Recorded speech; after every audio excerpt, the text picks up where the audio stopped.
Hello everybody, welcome back to another video. I'm hoping you guys are all having a fantastic day. So today's upload is, this one at least. I think I'm going to do another one just about the weather across the United States, anywhere else other than the tropics. Because this video is just dedicated to the tropics, Tropical Storm Marco and Tropical Storm Laura. And they are both tropical storms. Marco was a hurricane, it's now a tropical storm. And it is very, very close to land. It may or may not make landfall. That is still a bit is kind of up for grabs, and really Marco isn't that big of a threat as Laura is. Laura is definitely more significant, but again, it's not really something to be disregarded completely. There's going to be heavy rain, strong winds with Marco, and it's just a fact that there's two in a row which are going to be hitting similar locations. That's going to kind of make the impacts worse. But I want to make this clear. For official info, go to the National Hurricane Center, no one, the National Weather Service, for evacuation orders, for anything with storm surge, wind, rain amounts. That's your best source, not the Weather Channel, not AccuWeather. Those are private businesses that are run. They do have reputable meteorologists. They're just not the official source, and they're known to overhype things once in a while, and especially around things like this. So yeah, for that, I'm here. You may be wondering why are you here? If you don't even want to qualify the Weather Channel, I'm just here to give you a little bit of a little talking point. But again, if you're watching this, you're just better off going to the National Hurricane Center, and I kind of want to direct as many people as I can towards them. But I could give you a quick rundown here of this. Tropical Storm Marco is at 40 miles per hour. It really just isn't strong at this point, but still, gusty winds, heavy rainfall is most likely the biggest threat. Some storm surge may be possible with Marco, though again, that's the bigger threat with Laura. With the dangerous storm surge, it really looks as if a Tropical Storm Marco really just winded down, and it's supposed to make landfall very soon across the Mississippi Delta, and that will kind of turn into a depression very quickly. So it's good that Marco kind of turned out to be weaker than expected, because that kind of left, I guess, in the state or the area, like I hate Louisiana, in a better state. Ready for possibly Hurricane Laura. So as of now, it's still a tropical storm, but I say Hurricane Laura or Laura, I don't really know how to pronounce. I'll just say Laura, but it's easier for me to say. This probably will be a hurricane by the time it's approaching land. It's expected to strengthen. Now, the big talk is whether or not this will be a Category 2 or a 3 or a 1. As of right now, the National Hurricane Center thinks it will be a Category 2, though a strong Category 2. It may be a major, which would be a Category 3. But again, you can see we're still a couple days away. It should be around nearing land at around late Wednesday, early Thursday, so in the midnight to wee morning hours of Thursday. And right now it's Monday, so we still have 2 to 3 more days at least before this is kind of all, this is basically upon us. And notice that, again, right now, storm by tomorrow, later in the day, it should start becoming a hurricane, and it could rapidly intensify. And it probably will intensify. Just how rapidly is still, again, a bit of a question mark, which kind of makes this dangerous, like how, whether or not this will intensify quickly, how strong will the winds get if it intensifies. So notice the rain is also significant. So even if it's just a Category 1 or Category 2 and not the Category 3, that doesn't mean you guys or anyone should be taking this less seriously. You can see the rainfall amounts are, in many locations, probably will be over the 10-inch mark, and that, these areas already got a lot of rain from Marco, and there's still showers already occurring. So lots of rain is expected. That is definitely not the best news, especially since we have a large river right here. The Mississippi runs right here, and anyone that lives there, if you get a lot of water, that could flood and definitely raise the river levels pretty high. Thankfully, the highest amounts will be further to the south, so the Mississippi flows from north to south, so it will be moving along. It would be worse if there was heavy rains additionally up to the north in Illinois, Iowa, but it looks relatively dry. But definitely the rain is an issue, and if we were to look at the wind speed probabilities, this is kind of like the probability of tropical storm force winds, which is 39 miles per hour or greater. I would say, it's anywhere between 39 and 75, so you could see that in that criteria, they almost have 100% confidence across portions portions of Louisiana.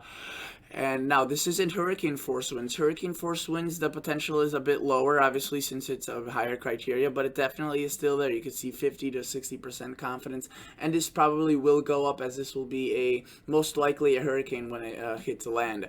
And where exactly it hits land is another big question. If you look at this cone right here, this cone is anywhere the center of the storm could track. This isn't where the impacts are or how large the storm is.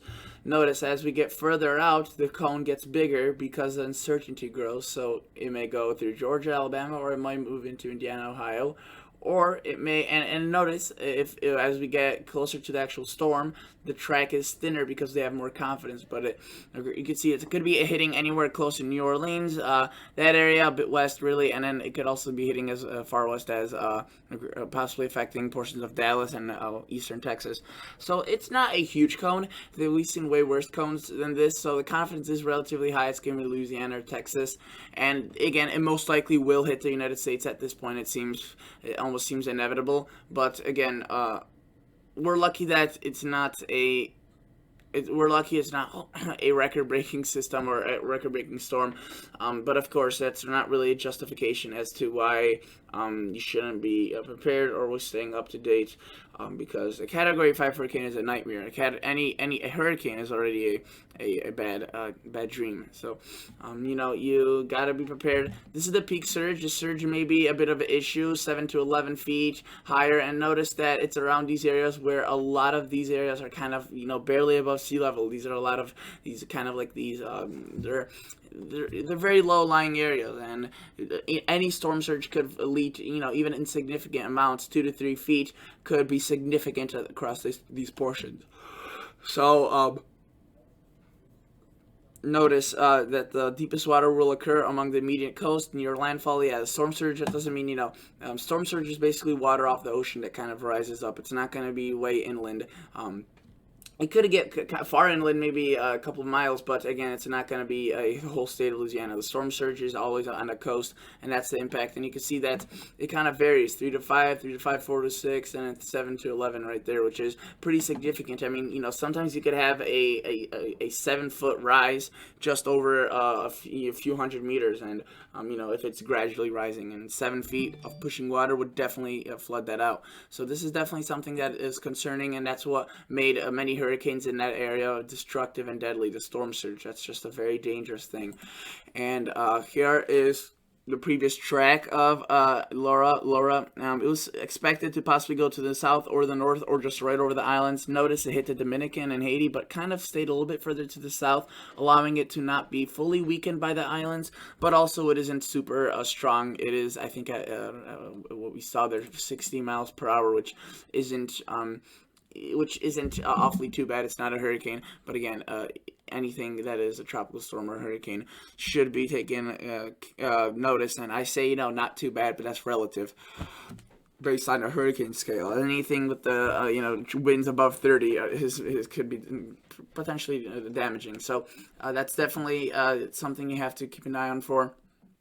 And I just want to take you to some of the models and show you what they're showing. So let's take it back to the HWRF. These models are the very aggressive ones. They have been very aggressive.